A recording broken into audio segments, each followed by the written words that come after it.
guys and welcome back to my channel. Today I'm here with my empties for both May and April. I haven't done one of these videos in 2 months because when last month came about and I was about to film my empties video for April, I just realized I didn't have that many empties and I just wanted to kind of wait it out and see what I emptied in May, because I just knew that it wouldn't be that exciting to watch, so that's why I'm combining these 2 months. But before I jump into any of the products, if you're new here, please consider subscribing. I would love to have you in the family. But let's just jump into the first item.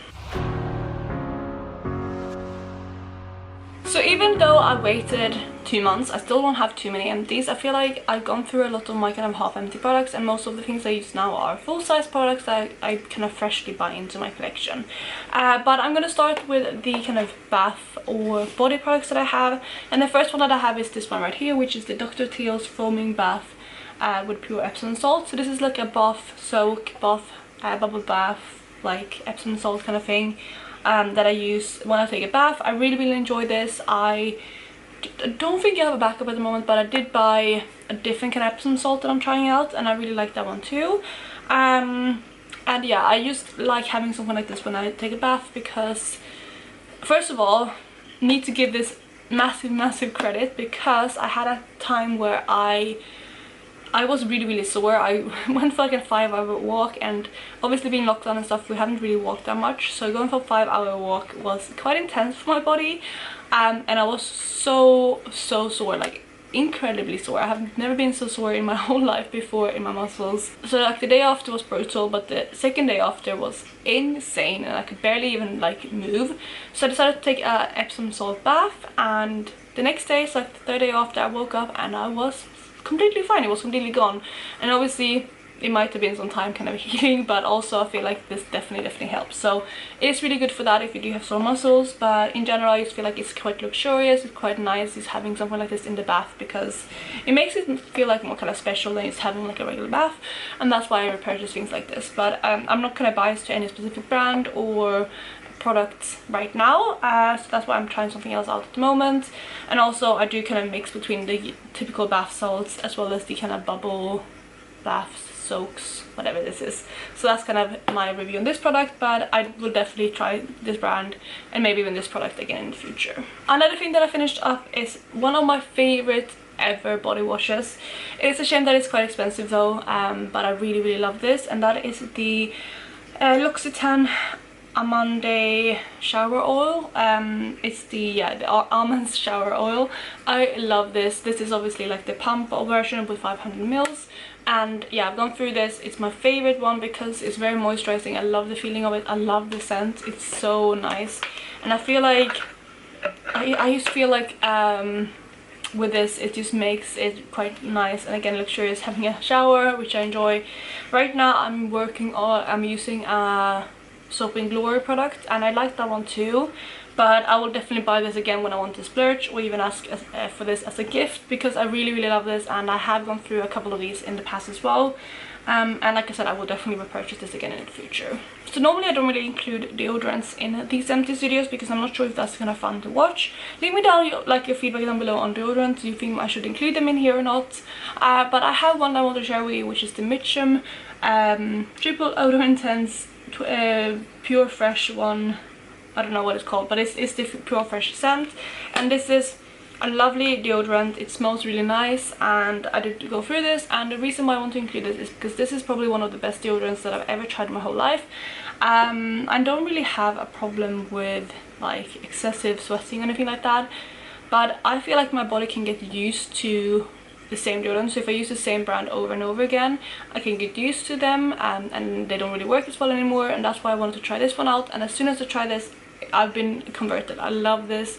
I prefer like the stick deodorants compared to like the roll-ons or the spray ones, because I know the spray ones aren't that great for the environment, and I don't really love them that much either.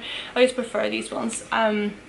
yeah, and I love this. I definitely recommend it if you want to try a new deodorant brand, or if you are on a hunt for a really good one. I definitely recommend this one, and the Pure Fresh scent is lovely. So yeah, try this one out if you're looking for a new deodorant. So the next item I have is my Olaplex. So this is the Olaplex number 3. I have gone through this one as well, and I love Olaplex. I use it quite a lot. I have used it basically on and off for the last like 3 years, I think. And yeah, I really like this one. I am actually currently doing I have the number 2 in my collection. I did pick up the number 1 and number 2 to use when I bleach my hair, and I read up on it, and you can actually use the number 2 in place of this one. It's just more kind of potent, and you need to like look into a bit more how you use it, because yeah, it's more potent than this one. But that's what I'm using at the moment, and overall Olaplex has definitely saved my hair. I feel like it definitely helps when my hair is dry and brittle, and I think that's probably why my hair is in such like good condition, although I bleach it like quite often, like not super often, maybe like every 6 months on average. But when I do it, I bleach like a full over bleach normally, and like obviously I try to do my roots first, but overall I kind of do a full on bleach when I do it, and I also do it at home, which probably isn't the best for my hair, but I have found that I really enjoy doing it that way, and I'm always really happy with it, and I feel like I'm more flexible doing it myself, which is why I do it. But overall, Olaplex is probably number 1 thing that saved my hair, so I definitely recommend it, especially if you have bleached or like chemically treated hair. So yeah, definitely will purchase this one. I just want to compare how it kind of compares to number 2, and then decide on which one of those 2 I want to move forward with in the future. So I have 2 skincare products to talk about before I move into the makeup empties. The first one is my sunscreen. This is the Biore UV Aqua Rich Water Essence SPF 50 plus PA++++. Longest name, but I really love this one. I get mine off of Gestyle. It is the sunscreen that I use most often. Like, it's basically the one I use exclusively. I'm gonna see if I can get anything out of here. Probably not, but let me see if I can, because I just want to show you how lightweight this texture is. Okay, so I got like the tiniest bit out, but you can see there, like this one is just, it's so lightweight and it goes straight into the skin. It's very kind of watery, as the name suggests, and yeah, it's just really nice. It did peel a bit now, but I think that's just because my this one is quite old and it's been sitting in my empties, and also I do have some products on my back of my hand, but it doesn't peel at all on my actual skin. And it's just lovely. I love this one, and it sinks in quite quickly as well. It is the one I used exclusively, and I have one that I'm currently working on, and I think I have another backup of these, but I will definitely repurchase this one again once I run out of the ones that I have. And then the last empty that I have before moving into my makeup empties is my Differin. This is basically a Adapalene tretinoin kind of treatment. I got this prescribed, so it is on prescription. I don't think you can get this really unless you have it on prescription, but it's the number 1 thing. Actually, I think in the US you cannot pick up Differin without a prescription, possibly, and I think there is ways you can get around to getting it anyway, but I get mine on prescription. This one is the 1 milligram per gram strength, and I really love this. This is honestly the number 1 product that has changed my skin, and I haven't used this for a while now. I have another product, but I just need to open it. I just been off my kind of skincare routine recently, and I can definitely tell a difference in my skin. It's not as smooth anymore. Small kind of bumps have started coming back, and I definitely need to start using the new one I have, because this honestly makes my skin so smooth, so like nice, and overall I've heard as well that in the long run this really helps with anti-aging as well. But I'm only 27, turning 28 this year, and I feel like that's kind of something you just can see in the long run, rather than just like using it for a couple of years when you're young. So I definitely recommend this if you can get your hands on tretinoin of some sorts, but again, be careful with it because it is prescription strength, and you need to use like a tiny amount. I know sometimes it says use a pea-sized amount and you use like way more than that, but with this you actually only have to use a pea-sized amount, and avoid like the eye area. I avoid like my nose area here too, and this area here, because that's where I get the most dry skin, because this can definitely dry out your skin as well. So yeah, just research it before you start using it, but if you can, I would definitely recommend you trying this kind of product out. So the last items I have are all makeup empties, and I'm very excited to share with you kind of what I finished up. There is quite a lot in one certain category which I didn't expect, and I didn't really realize until I actually looked at it now how many in that category I used up.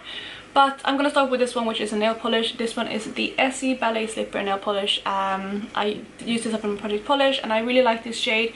When I introduced it to my product polish, I wasn't a fan of this at all, but I really found ways that I like fell in love with this, and I kind of miss it now in my collection, but I don't think I will pick it up anytime soon. Maybe in the future if I feel like I don't have anything comparable in my collection, or if I just miss it enough. So yeah, that's this polish and I really enjoyed it, but it is now empty. For the next makeup empty that I have is my Revolution Pro CC Perfecting Foundation in the shade F5.7. This was a foundation that I picked up not too long ago. I think I picked it up last year, so it wasn't too old, but I wanted to use it up because it wasn't kind of my favorite. When I first used this, I quite enjoyed it, but the more I used it, the more kind of I realized that it just sat on top of my skin rather than sink in. So it just ended up not being my favorite, and that's kind of why I put it into my project. It was in my 21 in 2021, and it is now finished. That update will go up soon, so this is kind of a spoiler, but I think if you look at my progress line, it was kind of like a given that I would finish this one up. So yeah, that is what I finished up, and I did finish this up in the past month, and probably wouldn't repurchase this because, yeah, like I said, it's not my favorite foundation. Next up we have a product that I didn't technically finish, but I will still count it as empty because I used a lot of it before I decided to declutter it, and that is my Benefit Decal Brow. This one I used a lot and I really dug a hole in it, and I can't really reach much of the sides. The only way I can get to that is basically melting the product down, and I did that a couple times as well, but I just realized that I don't enjoy how my brows looks when I use this, and that's kind of why I decided to declutter it / put it in my empties. So it's technically not 100% finished, but I did work on this for a long time and I did use up majority of the product, and I know that if I wouldn't have melted it down to like kind of settle the product, this would definitely have been done in the sense of I got everything I could reach. So that's kind of why I'm putting it in my empties.